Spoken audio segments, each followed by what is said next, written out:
매주일 계속 로마서를 연속 말씀드리고 있습니다. 오늘 본문의 핵심은 인간이 완전히 망가졌다는 겁니다. 하나님이 만드신 최고의 걸작물인 인간이 파산했다. 이게 바울의 선언입니다. 하나님을 바르게 알지 못한 인간의 삶이 그렇다는 것입니다. 지난주에는 하나님께서 당신을 알만한 것을 우리에게 보여주셨다 하는 말씀을 함께 나눴습니다. 그래서 나는 하나님을 도무지 모르겠다, 그렇게 핑계 댈 수가 없다는 것입니다. 우리가 매일 볼 수 있고 들을 수 있고 만질 수 있는 피조물의 세계를 통해서 하나님께서는 당신의 영광을 우리들에게 보여주셨습니다. 그런데도 인간은 하나님께 예배 드리지를 않았습니다. 오히려 인간은 하나님 대신에 피조물인 세상 것을 갖고 우상으로 숭배했습니다. 어쩌면 지금도 모든 인간들은 둘 중에 하나를 택하면서 살아가고 있을 것입니다. 하나님께 예배를 드리든지 아니면 우상을 숭배하든지입니다. 그런데 인간은 하나님을 예배드리기보다는 우상을 숭배하는 쪽으로 자꾸만 몰려가고 있다는 사실입니다. 실상 인간이 우상을 자기가 필요해서 만든 것이었습니다. 그래서 겉으로는 경배를 합니다. 그러나 속으로는 내가 주인이라고, 우상은 내 종이라고 주장을 합니다.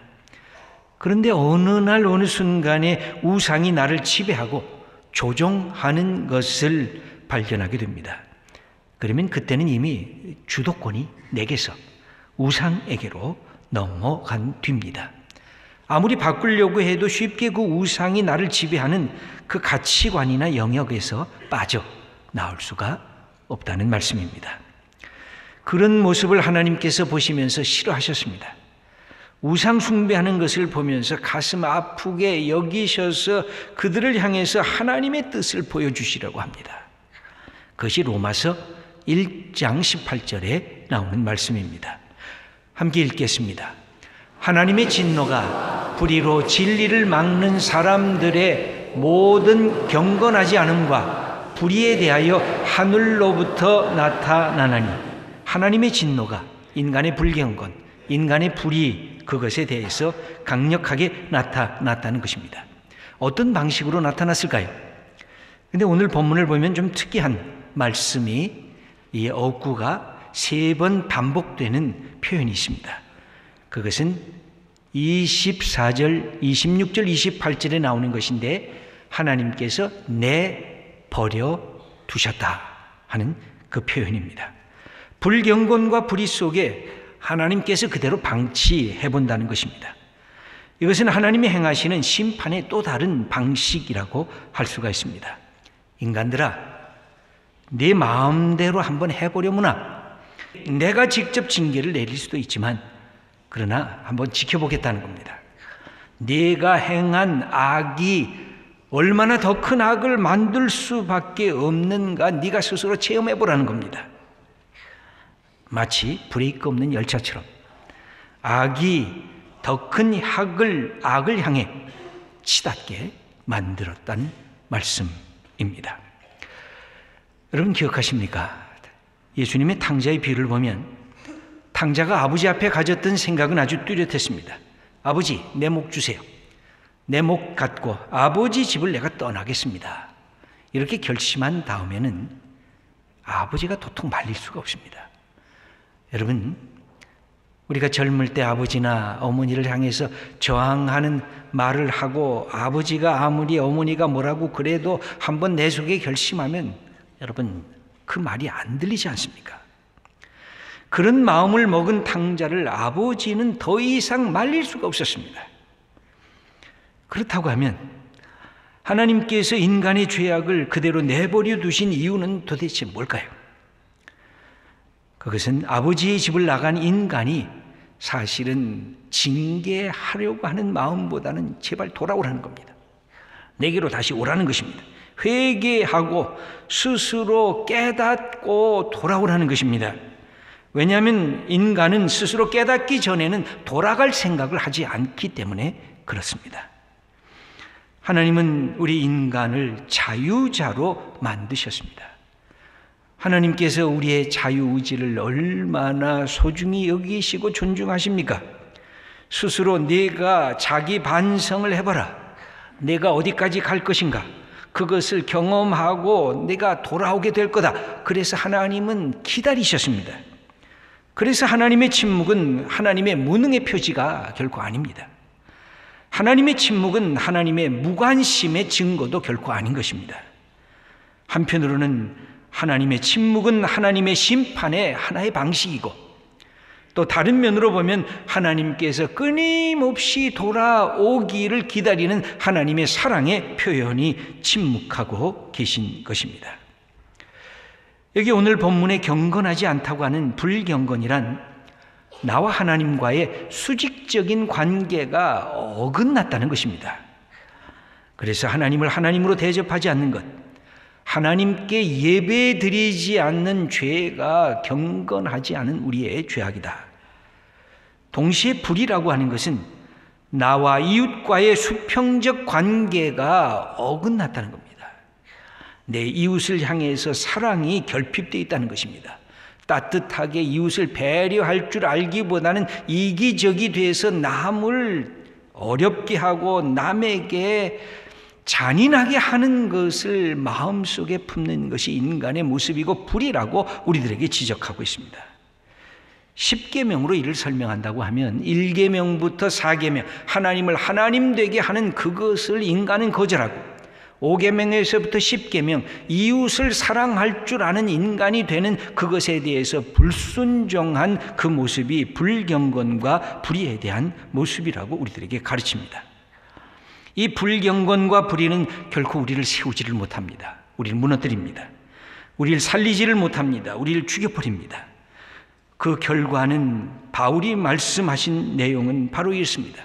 우리의 영적 세계가 무너지고, 우리의 정신적인 세계가 무너지고, 우리의 육체까지 망가지는 결과를 초래하게 됐다고 우리들에게 가르치고 계십니다.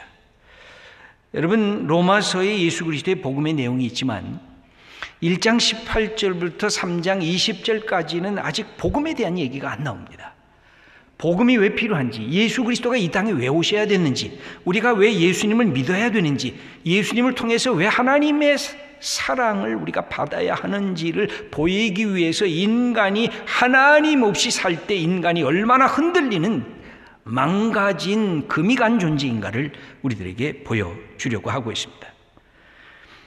인간은 창조주 하나님을 갈망하지 아니하면 반대로 피조물을 갈망하게 되어 있습니다. 인간이 하나님을 찬양하지 아니하면 인간은 피조물을 집착하면서 거기에 모든 것을 걸 수밖에는 없게 되어 있습니다. 그래서 인간은 하나님의 뜻을 왜곡시켰습니다. 하나님 없는 인간이 얼마나 상처났는가, 얼마나 삐뚤어졌는가, 얼마나 뒤틀려져 있는가를 우리들에게 보여주고 있습니다. 이것은 죄인된 인간들이 스스로 선택한 자기 자신의 결과입니다. 이것을 하나님께서는 뭐라고 말씀하시냐? 인간이 그 상실된 것, 하나님 없이 살려고 하는 그 상실된 마음으로 인간을 내버려 두셨다는 겁니다. 네 마음대로 한번 해봐라.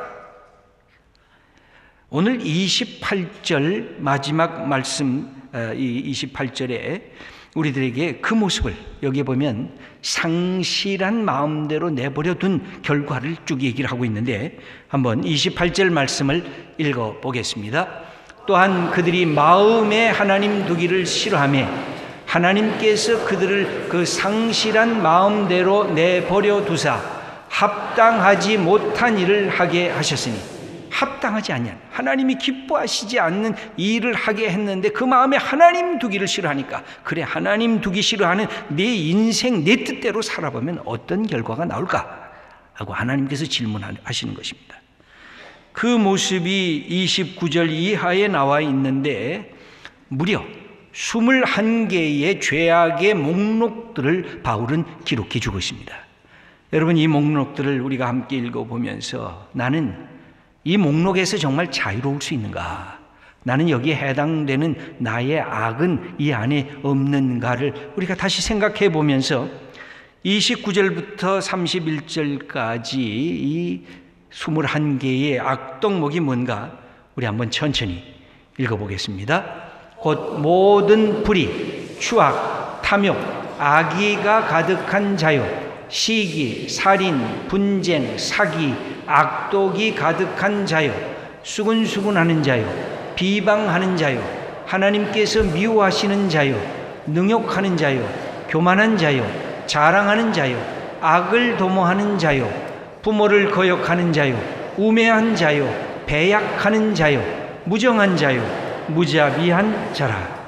여러분, 우리가 정말로 나는 이 악의 목록과는 관계가 없다고 우리가 쉽게 주장할 수가 있을까요?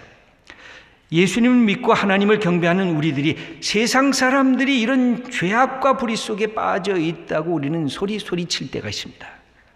그런데 어느 날 거울을 보니까 그 안에 바로 내 얼굴이 비쳐 보이는 것입니다. 깜짝 놀라는 겁니다. 아, 내 속에 이런 악들이 있구나. 하나님 없이 살려 할 때 끊임없이 우리에게 다가오는, 그래서 인간이 경험하는 악의 내용들입니다. 바울은 우리들에게 말씀하십니다. 인간의 삶이 너무나 금이 붉게 가고 있다는 겁니다. 성한 것이 아무것도 없다는 것입니다. 상처투성이라는 것입니다. 아니, 인간다움이 다 사라졌다는 겁니다. 하나님을 거부한 이 인간들의 그들의 삶의 행동 모습이 어떻길래 여기까지 오게 됐는가를 바울은 다시 우리들에게 말씀하고 있습니다. 그것은 하나입니다. 하나님 두기를 싫어한 것, 내 마음속에 하나님을 하나님으로 대접하지 않는 것, 하나님이 나의 주인인 것, 하나님이 나의 창조주신 것, 내가 그분의 뜻에 순종해야 할 나는 피조물인 이 사실을 확인하지 않고 살아갈 때에 하나님께 예배드리지 않으니 세상의 것에 집착하고 거기에 붙잡혀서 살았다는 것입니다. 내 속에 있는 과도한 욕망이 마치 나의 주인처럼 나를 마구 뿌려먹었다는 겁니다. 그래서 인간이 타락하게 됐고 인간이 어려움 속에 빠지게 됐는데, 인간이 인간됨의 축복을 스스로 손상시킨 결과가 뭐냐? 그것은 몸에 대한 반역이었습니다. 하나님께서 우리의 몸이 소중한 축복으로 선물로 주셨는데 이 몸을 마구 낭비하게 됩니다. 그것도 가장 강력한 첫 번째 것이 인간을, 자기 몸을 성적인 쾌락으로 몸을 다 망가뜨려 버렸다는 겁니다. 24절 말씀을 우리 한번 함께 읽겠습니다. 그러므로 하나님께서 그들을 마음의 정욕대로 더러움에 내버려 두사 그들의 몸을 서로 욕되게 하게 하셨으니, 여기도 보면 더러움에 내버려 두었다는 겁니다. 그런데 무엇 때문에? 그들을 마음의 정욕대로 더러움에 내버려둬. 여기 정욕이라는 것은 헬라말로 말하면 도에 넘치는 욕망입니다. 통제가 되지 않는 욕망입니다. 무엇보다 인간의 몸과 관련된 이 정욕이라고 할 수가 있습니다. 몸을 서로 욕되게 했다는 것은 남녀 간의 성적인 문란과 타락을 보여주고 있는 말씀입니다. 여러분, 인간이 타락하면, 하나님을 알지 못하고 타락하면 가장 먼저 인간에게 다가오는 유혹과 인간이 넘어지는 것이 있는데, 그것이 바로 뭐냐면 성적인 유혹과 타락입니다. 왜 성이 그럴까요? 여러분, 우리가 성경을 보면 성은 아름다운 것입니다. 성은 소중한 것입니다. 하나님께서 이 성을 통해서 하나님이 주신 사랑을 인간과 인간이 서로 이것을 경험하게 하게 하셨습니다. 그런데 이 성이라고 하는 것은 가장 충동적입니다. 아주 쾌락적입니다. 중독성이 너무 강합니다. 그래서 이 남녀의 성적인 타락은 부부가 서로 맺은 약속을 파괴시킵니다. 가정을 무너뜨립니다. 그래서 성은 소중하기 때문에 성은 늘 자기 절제, 통제가 필요한 가장 소중한 것 중에 하나가 바로 이 성입니다. 바울은 우리들에게 다시 말씀합니다.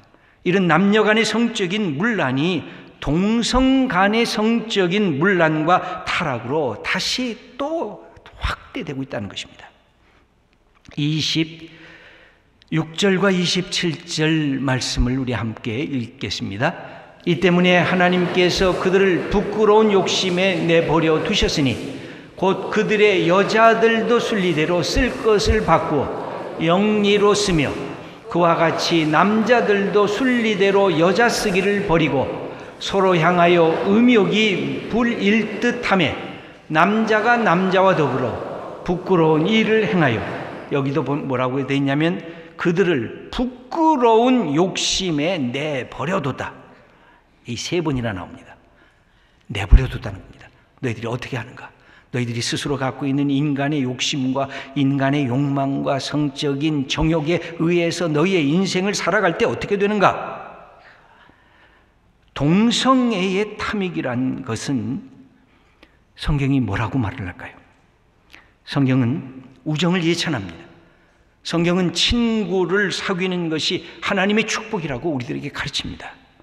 하지만 우정이 성적 행위와 결합하는 것을 성경은 단호하게 반대합니다. 진정한 우정을 음욕으로 바꾸기 때문에 그렇습니다. 그것은 하나님의 뜻이 아니라고 선포를 합니다. 정상적인 남녀 관계를 포기하게 만드는 것이 동성애적 경향인 것을 우리들에게 가르칩니다. 하나님께서 결코 기뻐하지 않으시는 죄악이라고 선언합니다. 하나님의 창조 질서를 훼손시키고 있기 때문에 그렇습니다. 인간이란 본래 어떤 존재입니까? 하나님께서 하나님의 형상으로 우리를 만드셨습니다. 그리고 남자도 만드시고 여자도 만드셨습니다. 그리고 남자만 만드셨을 때 하나님은 보시기가 좋지 않다고 하셨습니다. 그래서 여자를 만드시고 남자와 여자가 함께 있는 그 모습을 보시면서 하나님께서 기뻐하셨습니다. 그리고 남자와 여자의 결합을 창조의 질서와 섭리로 삼으셨습니다. 그리고 그들을 향해서 이 땅에 번성하라, 이 땅에 충만하라, 이 창조의 능력을 남자와 여자에게 부여해 주셨습니다.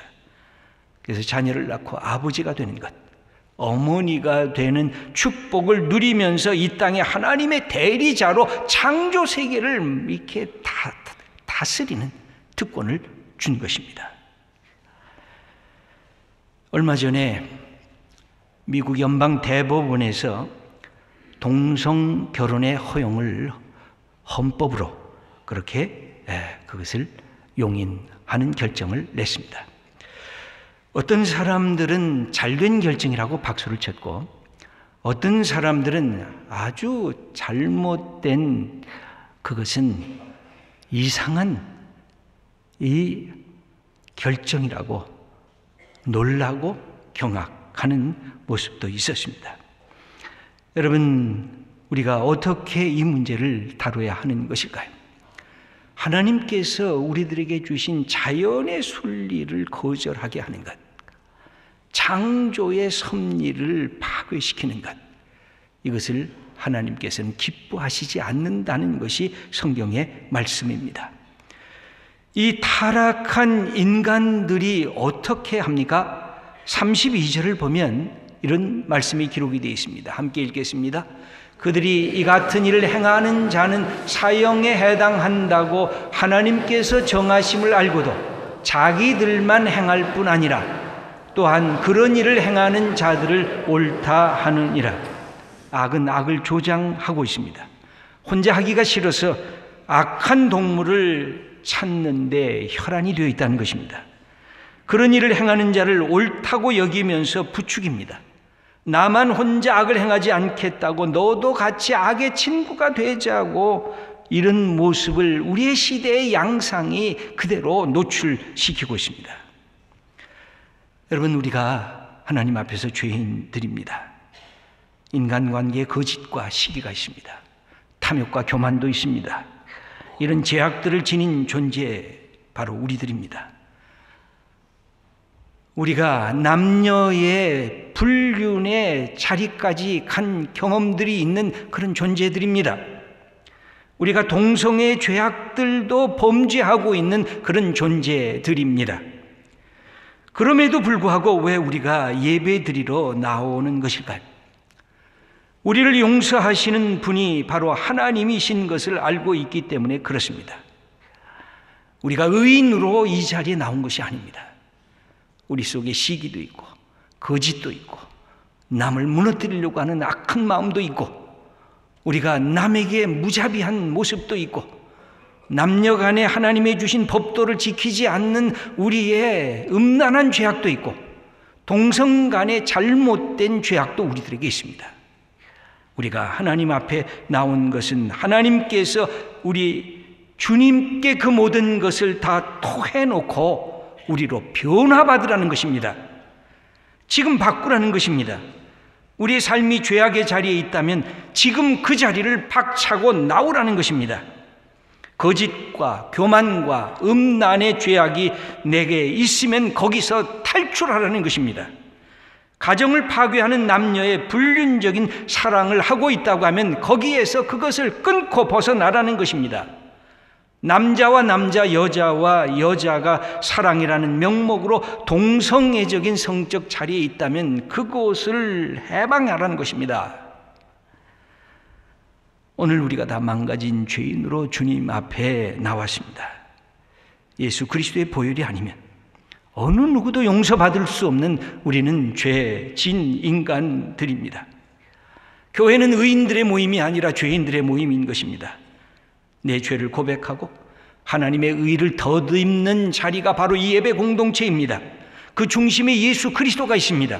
예수 그리스도가 우리의 죄악 때문에 십자가에 못 박혀 피를 흘리시고 다시 부활의 역사를 주시고 우리에게 새 생명의 은총을 내려주신 것입니다.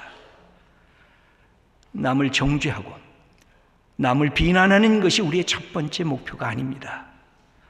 내 속에 있는 죄악을 하나님 앞에 토해내고 나부터 변화되는 것, 그리고 우리 주위에 이것 때문에 힘들고 아파하는 사람들을 함께 사랑으로 도와주는 것, 그리고 위에서 기도해 주는 것.